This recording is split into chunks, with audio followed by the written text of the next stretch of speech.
Look at me. I'm a potato. Potato Cory!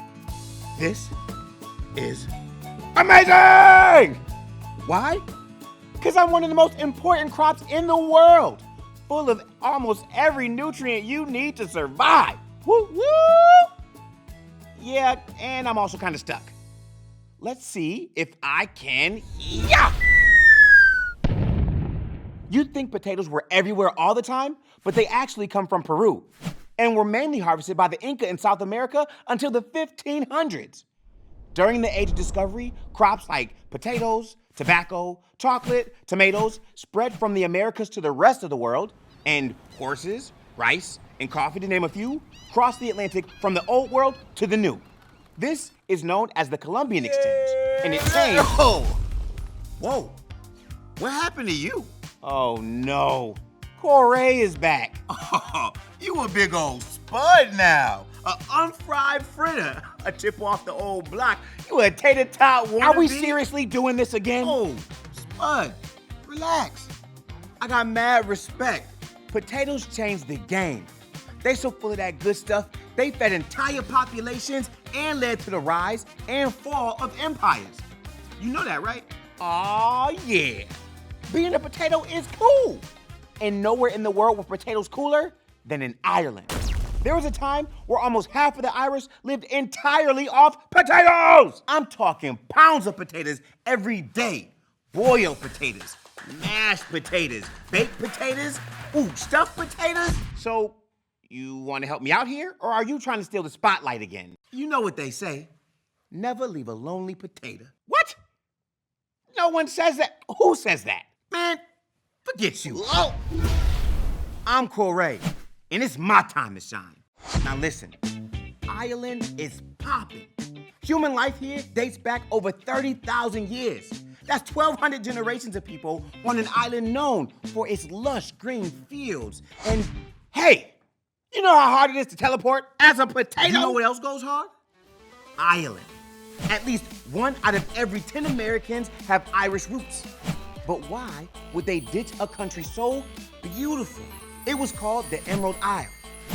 It's a story of warriors, hunger, and rebellion that even led to an invasion of Canada. Unfortunately, you can't talk about Irish immigration without understanding the British Empire. Ireland was ruled by the Celts from 700 BC until the 12th century, when Norman Vikings invaded Ireland and turned it into England's first colony. The British Empire became the biggest and baddest in history. They copped a quarter of the Earth's surface. That's huge. So big, the sun never sets on the British Empire. It wasn't always sunny in the British Empire. Ireland is where Britain began testing its imperial policies, like stripping the land of its resources and imposing English culture, language, and religion on native populations. After getting rich off Irish, the British realized they could get even richer off the world by extracting spices, textiles, minerals, artifacts, and even people. People? You telling me British colonialism started in Ireland? For real? How do you know? Because I'm a potato, Cory, and potatoes, don't forget, their roots. You know what? I don't need you. You see all this beautiful Irish land? It's not only great for potatoes, it's also perfect for grazing cows and livestock, cultivating wheats, oats, barley, even honey. But the British made it illegal for Catholics to own land, vote, or hold office under penal laws, which is kind of a big deal since most Irish were Catholic. So the English wound up taking the land, forcing the Irish to pay crazy high rent and work as tenant farmers. British landlords exported most of Ireland's food for profit, leaving the Irish to depend on potatoes for their survival. And y'all know potatoes, we're full of that goodness. Why don't you tell them about the potato famine and the millions that suffered because potatoes couldn't handle a little fungus? Hey, are you really out here spreading potato propaganda? The Irish don't even call it the potato famine.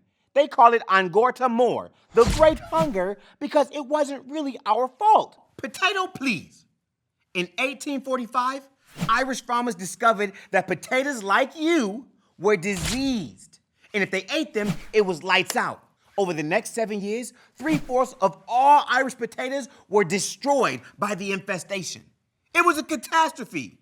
1 million Irish died, and another couple million fled the country, all because of you. Hey, yo. So my fellow potatoes got a little banged up by the blight, but the Irish didn't have to suffer as much as they did. There was enough food to go around, but the British Empire kept on exporting Ireland's healthy food supplies under armed guards, leaving the Irish to starve. British leaders refused to help, believing that the free market would sort everything out in a shocking demonstration of laissez-faire capitalism. They even claimed that the blight was a punishment from God.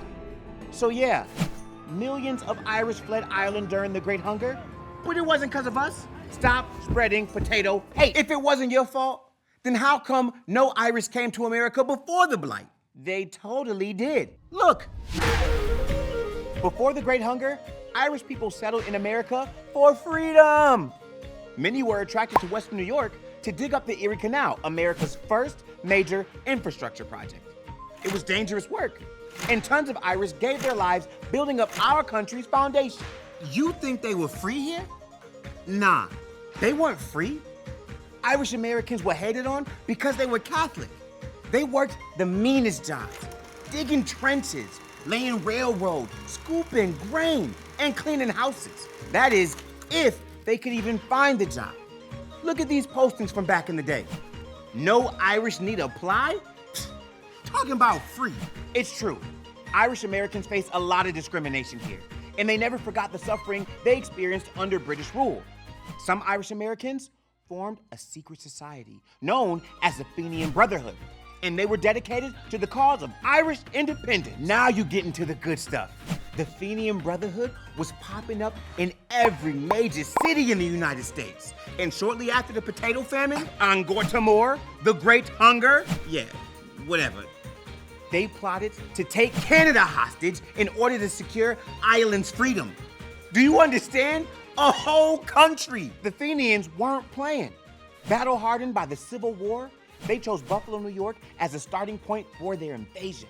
Since it was a big city so close to Canada, hundreds of Fenians from all around the country were able to pull up undetected. And on June 1st, 1866, former Union Army commander John O'Neill led the Fenians across the Niagara River and captured Fort Erie. Pow, pow, pow! Canadian and Crown forces scrambled to fight back, assembling over 20,000 troops across the region.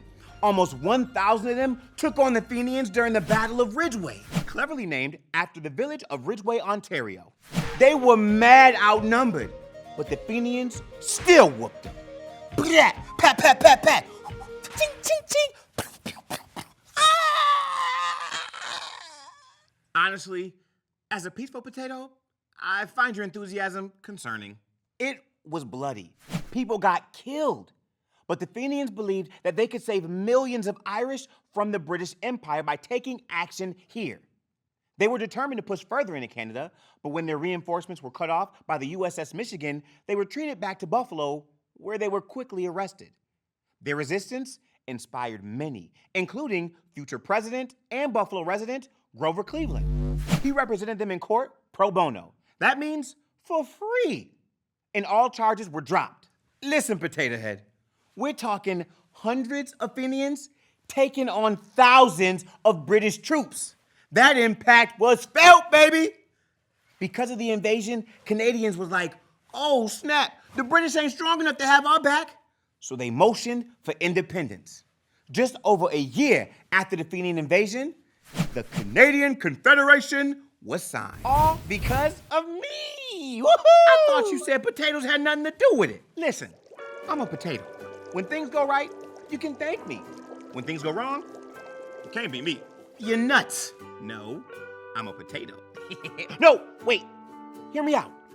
The struggle for Irish independence continued, and part of Ireland gained freedom from England in 1922. After the Second World War, a wind of change swept the world, and a mostly peaceful process of decolonization took place across the empire. Forget the rest of the world. The Irish in America showed up, influencing politics, and even electing Irish presidents. Damn! What? You can't forget about the rest of the world. Look at me. I'm a potato. We come from Peru, but we changed the course of European history. Think about that. The struggle for independence all the way in Ireland caused conflict right out of Buffalo. We are all connected, Cory. The suffering and success of people all across the earth directly affects us here at home. You're not just a potato, huh? You're a hot potato. Aw, don't be a sad potato. I'm just playing. We are all connected.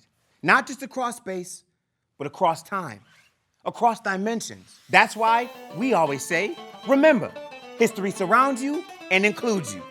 So go ahead and make history. And maybe someday we'll be telling your story right here on Compact History. Woo-hoo!